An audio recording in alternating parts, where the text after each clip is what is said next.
Pemirsa, berjumpa lagi dalam bincang spesial Jurnal Politik TV. Ketika rilis pertama survei ICRC ini, Mas Adi ya, disampaikan ada komentar Rocky Gerung. Waktu itu Rocky Gerung menjadi salah satu pembahasnya ya, di rilis ICRC ini. Yang menyampaikan ini terlalu tinggi nih, 76% ini.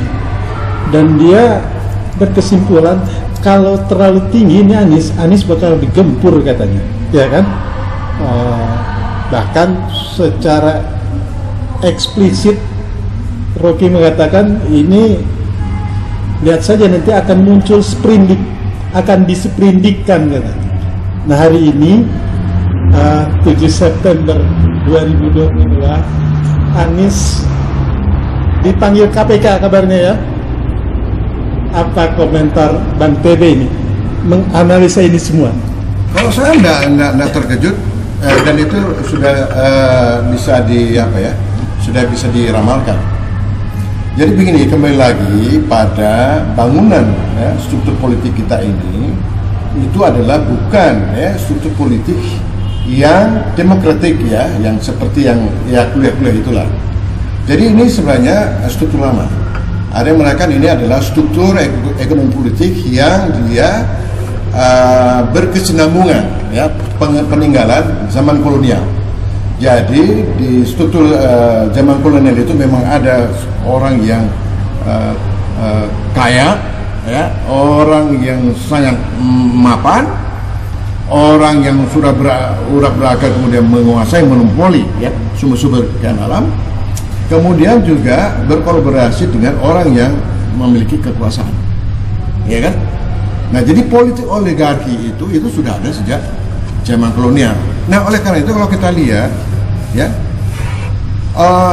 resistensi perlawanan itu, baik sebelum Indonesia yang merdeka maupun itu kan selalu muncul dari bawah.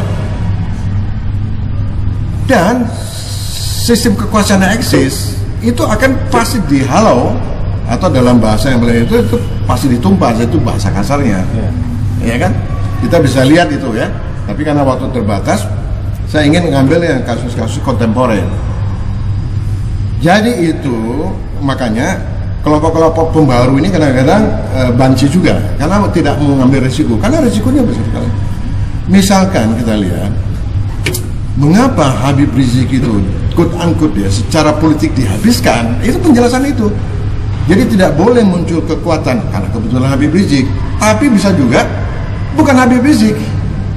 Coba besok yang mungkin dia agamanya abangan gitu, tapi dia semangat pembaruan, dia pasti juga akan Habib Rizikkan gitu kan. Nah ini dalam kacamata konteks saya ingin bicara perubahan sosial. Jadi ini ada suatu establishment yang sangat kuat sekali. Lalu di sini ada energi perubahan, kan begitu. Energi perubahan ini kebetulan itu tidak melalui lembaga-lembaga formal, ya kan? Nah, Anies juga itu adalah simbol dari aspirasi. Saya tidak mengatakan simbol perlawanan simbol dari semangat perubahan, simbol dari aspirasi yang tidak terwadahi. Saya kira itu. Jadi kalau kemudian instrumen kekuasaan itu digunakan untuk menjegal, katakan seperti itu justru lebih menentukan Anies. Jadi dukungan Anies itu secara moral justru semakin kuat.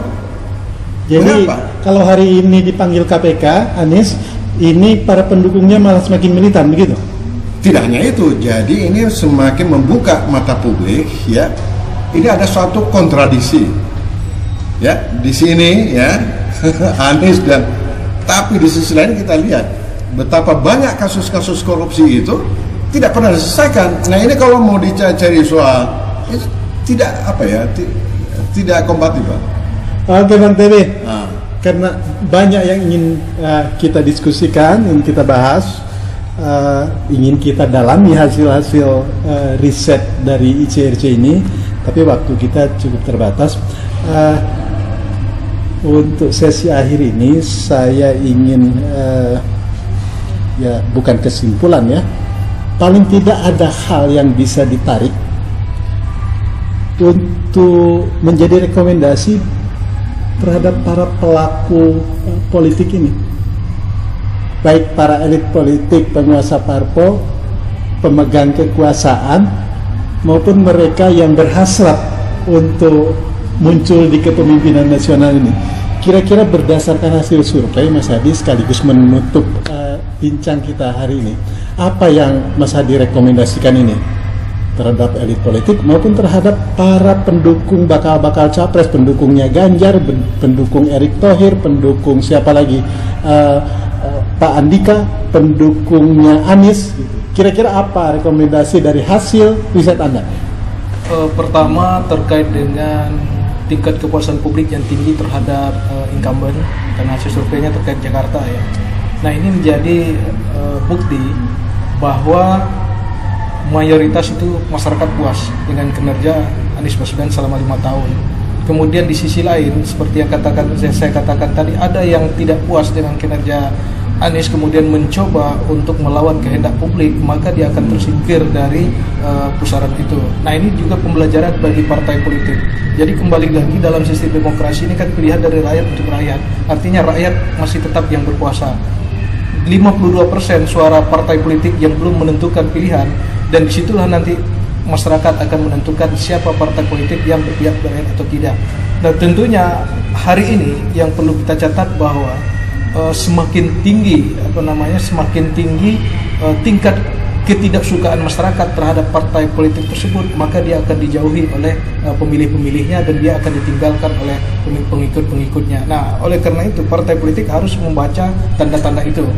Jadi misalkan PDI Perjuangan misalnya, kemudian yang dulu sebagai simbol perlawanan, kemudian dengan kekuasaan, kemudian penolakan BBM dan sebagainya, dan hari ini sebagai salah satu partai yang berkuasa dan juga mendorong kenaikan BBM itu. Dan perlu dicatat, setiap rezim baik itu di Indonesia dan dimanapun berada terkait dengan kenaikan harga BBM, dan itu berdampak secara signifikan kepada sendi-sendi ekonomi masyarakat di bawah, dan secara tidak langsung keputusan politik seperti itu juga akan berdampak dengan tingkat kepercayaan publik terhadap masyarakat. Dan hampir saya pastikan kalau ada yang survei, pasti tingkat kepuasan publik terhadap pemerintah hari ini pasti turun.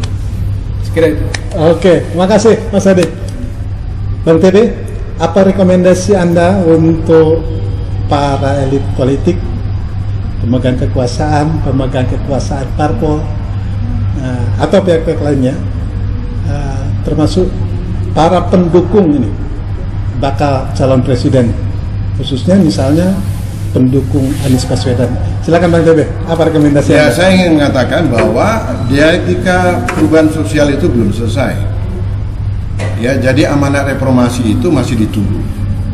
Walaupun dia naik turun suaranya, tapi pada momentum politik ya, tadi sudah dijelaskan oleh Mas Adi, bagus sekali ya. Jadi partai juga akan diuji komitmennya terhadap perubahan, termasuk juga para elit. Ya, kalau tidak, maka dia juga harus bersiap-siap. Ya, artinya bukan tidak mungkin akan terjadi suatu perubahan dan juga sesuatu kejadian yang tidak bisa terduga. Ya. Seperti yang terjadi di negara lain. Jadi cara-cara untuk membangun satu legitimasi atau dukungan dengan cara-cara imitasi, ya, dengan cara-cara yang semu itu lambat laun itu tidak akan mempan. Jangan lupa ada sumber informasi lain di sini ya. Jadi media mainstream itu tidak bisa juga melawan.